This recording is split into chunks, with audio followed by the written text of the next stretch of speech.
Hey everyone, it's Average Gatsby, and welcome back to my Mass Effect guide.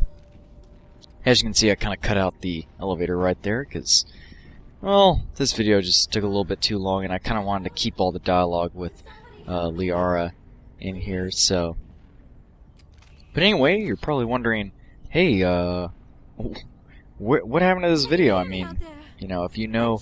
I've mentioned in other videos, but I do film everything all at once, so you're probably wondering, you know, why you hadn't seen this yet. And, well, you know, I had a break and had to take care of a bunch of things in real life, and but now I'm back and plan on, you know, getting back to my normal schedule as far as videos go. So I'll have this up, and then we'll be, you know, moving on to the next Mass Effect mission. You might see some more Mass Effect 2 updates recently, because Kasumi came out today, and I have a video up for that if you want to go check it out. But anyway, also, if you have been watching any of my Dragon Age videos, I got a bunch of those planned. In fact, I'm going to try to get a Dragon Age video every day for the rest of the week. So, something to look forward to there. Oh, Liara. I really like Liara. Liara is one of my favorite characters in this first one. I like all the characters in the first game, except, well, Ashley and Kaidan are alright. I mean, they're okay. I just prefer all of the aliens in Mass Effect 1, even though I am playing as sort of the, you know, the jackass character. And let's get right down to it, just starting off the battle with the Shockwave. You know, can't stress that enough, how useful that move can be. I mean, look at this shock trooper just standing out there. That's one thing in this game. Do not feel bad at all about exploiting the AI throughout the entire game. I'm gonna be doing that. You know, if they chose not to make them very good, then that's exactly what I'm gonna do. And as you can see, just turn on the barrier, barrel through them, and go right here. Now, you might be thinking, like, why did I just try to suicide myself like that? Well, it actually wasn't suicide. I saw that this area is actually a really good area to hide, because I've noticed, and you'll see this consistently throughout the campaign, there's certain areas where if you push ahead, you'll actually be in the best position, because the enemy AI won't know how to respond to you. Notice how they're all just standing out in the open. Now, they're perfectly set up to sort of deal with me, with the sniper hiding in the back, and then the rocket trooper, and then the shock troopers out in front. They're perfectly set up to deal with me coming down the ramp. So what do? Well, I just don't play that game with them, and I move forward, charge ahead, and am able to flank them entirely. And they can't. The AI is not nearly fast enough to be able to respond to anything like that. I went back and looted those containers, by the way, so I suggest that you do that too. And, you know, but I'm going to be cutting all that stuff out. I'm right here playing this minigame. This minigame wasn't bad. I mean, I like the hacking minigame in Mass Effect 2 a little bit more, simply because I think it makes a little bit more sense. That little exercise right there made absolutely no sense at all.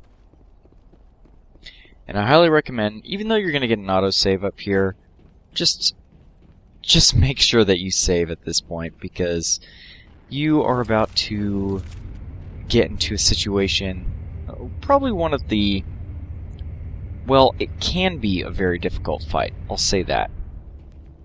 And we'll go up here and have a little chat with Liara. That's me, you know, going in here to save, and yes, I know I do get an autosave later on, but I actually prefer to start back before this whole dialogue section. Or is it the section right afterwards? It might be the section right afterwards, but I just prefer before I get back in the elevator to have a save, because sometimes the autosave will set you up in kind of a weird way. I had a couple times where I died right here, and my autosave, when it placed me down, Shepard was not facing towards the enemy, and that was a major bummer. Especially since a couple of those fights, I really wish I could have started off with a throw. But I actually have this fight down to pretty much a science at this point, and which is fortunate for you guys. I did this fight about 20 times. I I had beaten it multiple ways, and this way I found to be the least obviously exploitative. There were certain other exploits that I could show you how to. I could show you, and I'll allude to them because this is a long fight. But this way, I think, is still an entertaining way, and you don't feel like you're trying to break your game or trying to use any sort of special exploit to get through this section. I'd have to say the one thing I do like about the plot of both Mass Effect games, but especially Mass Effect 1, is kind of the mystery. You don't really know anything at this point, whereas in Mass Effect 2, you have a pretty good idea of things, and it helps that you have, your buddy Elusive Man basically, he knows what's going on. And that kind of added a certain dramatic effect that I did like. For certain scenes, I'm not going to spoil anything for Mass Effect 2. But I do like the mystery of this game and just the sense of wonder and exploration that you get out of it. And you don't really have that in Mass Effect 2. Mass Effect 2's really good for different reasons. And now we're approaching the top. And you are totally ambushed. These Krogan in this game are so ridiculous. I don't know if you guys agree with me on that, but I think a unit that can instantly heal himself, a unit that has a one-hit kill that has no cooldown, is just ridiculously overpowered. Alright, first thing to notice as soon as this fight starts. The shock troopers and the Krogan are going to run to the sides, the rocket trooper and the sniper are going to stay in the middle, so don't worry about the shock troopers at all. I'm going to hit barrier, and I'm going to hit the rocket trooper with sabotage to make sure, everyone doesn't get rocketed right here in the middle. Then I flip on marksman. I highly recommend that you use your pistol for this part. Flip on marksman, kill them really quickly. I'm able to sneak up behind the shock trooper, and what I'm going to do throughout the rest of the time is try to maintain maximum distance from the Krogan Battlemaster. That's really the best tactic, the only tactic for surviving him. Now there's other things I could have done, and which I'll talk about. But one thing too to note is that the Krogan Battlemaster is not going to move out of that spot unless you take a really long time. But most of the time he's not going to move out of that spot until you actually kill this Geth shock trooper. And notice too, these shock troopers are so easy to take down. I just walk over to him and I'm able to just melee him to death really easily. Melee is extremely powerful. Use it often. Boom, now the Krogan comes out. So here is the secret to dealing with Krogan. At least this particular Krogan. This particular Krogan loves to do his Krogan charge. So how do you counter that? Well, 1, you maintain maximum distance like I do. 2, you always put yourself in such a way that you can easily hide your line of sight. Notice how he was activating his Krogan charge? As soon as I go behind line of sight, boom, he stops mid-charge. Now, something that I do want to point out here, it would have been a lot more helpful for me had I used toxic rounds.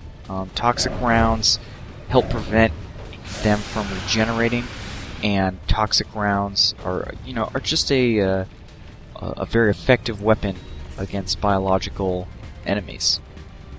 And right here, he's on the cusp of dying, and I still wasn't able to finish him off. Here's something else to note: is throw has no effect on this Krogan Battlemaster, none at all. So don't bother using it. You can if you want to. I think I used it a couple times just to show you that it has no effect. What does have an effect, though, is warp. Warp is very good to use on the Krogan. Not for its damage, but actually for its special effect. And what is the special effect? Well, it activates a debuff that causes the Krogan to take more damage. And as you can see, I thought he was going to start making a run for it, and he did. And I charged behind the that wall. And as you can see, as soon as he loses line of sight with me, it's over. That's something I'm going to just continue to exploit right here, and I'm kind of going around a circular pattern. And as you can see, I also want to keep my allies alive as much as possible. I have them basically on attack the Battlemaster, but nothing else. They're just essentially following me around. Now look at this right here. What a joke is that? My weapon is, overheated right there, but he regenerates at such a rate when that was happening that there was no way that I could even damage him. Damage him enough to cancel out that regeneration. But, I activate the marksman, and he finally doesn't have time to activate any of his cooldowns, and we take him out. So there it is, folks. I'm Average Gatsby. Hope you guys enjoyed this video. Hope that's helpful for you, and you don't get too frustrated. See ya.